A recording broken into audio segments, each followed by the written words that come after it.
வணக்கம், இது உங்கள் தினக்கதிர். சிவகங்கை மாவட்டம் திருப்புவனம் அருகே வைகை ஆற்றில் சமீபத்தில் உங்களுடன் ஸ்டாலின் முகாம்களில் இருந்து பல மனுக்கள் மிதப்பது வெள்ளிக்கிழமை கண்டுபிடிக்கப்பட்டதை அடுத்து நிர்வாக பொறுப்புக்கூறல் குறித்து கடுமையான கவலைகள் எழுந்துள்ளன. இந்த அதிர்ச்சியூட்டும் சம்பவம் சிவகங்கை மாவட்ட ஆட்சியர் கே பொற்கொடி இந்த விவகாரம் குறித்து முறையான விசாரணைக்கு உத்தரவிட வழிவகுத்தது. திருப்புவனத்தில் நடந்த சிறப்பு முகாம்களின் போது சுற்றியுள்ள 20 கிராமங்களைச் சேர்ந்த மக்கள் பட்டா பரிமாற்றம் முதல் குடிமை பிரச்சினைகள் வரை குறைகளை எழுப்பிய போது இந்த மனுக்கள் முதலில் குடியிருப்பாளர்களால் சமர்ப்பிக்கப்பட்டன. இருப்பினும் உள்ளூர்வாசிகள் ஏமாற்றமடையும் வகையில் இந்த ஆவணங்களில் பல பின்னர் ஆற்றில் அப்புறப்படுத்தப்பட்டதைக் கண்டனர். மனுக்களை கண்ட குடியிருப்பாளர்கள் உடனடியாக காவல்துறையினருக்கு தகவல் தெரிவித்தனர்.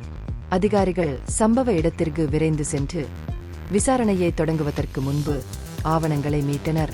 இந்த மனுக்கள் அந்த மாதம் 21 மற்றும் 22ஆம் தேதிகளில் நடைபெற்ற குறை தீர்க்கும் முகாம்களின் போது சேகரிக்கப்பட்டதாக முதற்கட்ட தகவல்கள் தெரிவிக்கின்றன. வைகையில் மிதக்கும் மனுக்களை காட்டும் வீடியோக்கள் சமூக ஊடகங்களில் விரைவாக பரவி சீற்றத்தை தூண்டின. அதிமுக தலைவர் எடப்பாடி கே பழனிசாமி உள்ளிட்ட எதிர்க்கட்சித் தலைவர்கள் இந்த சர்ச்சையை கைப்பற்றி திமுக அரசு அலட்சியமாக இருப்பதாக குற்றம் சாட்டினர்.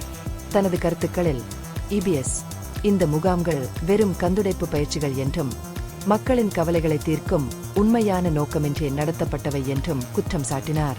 கூச்சலுக்கு பதிலளித்த கலெக்டர் பொற்கொடி உங்களுடன் ஸ்டாலின் முகாம்களில் இருந்து மனுக்களின் நகல்கள் ஆற்றின் அருகே காணப்பட்டதை உறுதிப்படுத்தினார். பட்டா பரிமாற்றங்கள் தொடர்பான 6 மனுக்கள் ஏற்கனவே பரிசீலிக்கப்பட்டு தீர்க்கப்பட்டுள்ளன என்றும் மேலும் 7 மனுக்கள் திருப்புவனம் தாசில்தார் அலுவலகம் மூலம் அதிகாரப்பூர்வமாக பெறப்பட்டதாகவும் அவர் தெளிவுபடுத்தினார். அலுவலகத்துடன் இணைக்கப்பட்ட அதிகாரிகள் இப்போது ஆய்வுக்கு உட்படுத்தப்பட்டுள்ளனர். மேலும் டிஆர்ஓ குற்றவியல் விசாரணைக்கு அழைப்பு விடுத்து காவல் கண்காணிப்பாளரிடம் முறையான புகார் அளித்துள்ளார். இந்த சம்பவம் பொதுமக்களின் நம்பிக்கையை குறைமதிப்பிற்கு உட்படுத்தும் மற்றும் அரசாங்கத்தின் நற்பெயருக்கு களங்கம் விளைவிக்கும் ஒரு கடுமையான மீறல் என்றும் கலெக்டர் மேலும் கூறினார். கடுமையான நடவடிக்கை எடுப்பதாக உறுதியளித்த அவர் பொறுப்பானவர்கள் சட்டப்பூர்வ விளைவுகளை எதிர்கொள்ள நேரிடும் என்று வலியுறுத்தினார்.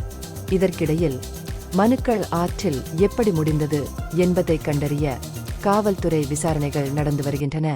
இந்த பகுப்பாய்வு நுண்ணறிவுள்ளதாக கண்டால் முக்கியமான அரசியல் முன்னேற்றங்கள் குறித்த கூடுதல் புதுப்பிப்புகளுக்கு லைக் செய்யவும், ஷேர் செய்யவும், சப்ஸ்கிரைப் செய்யவும். இது உங்கள் தினக்கதிர். நன்றி.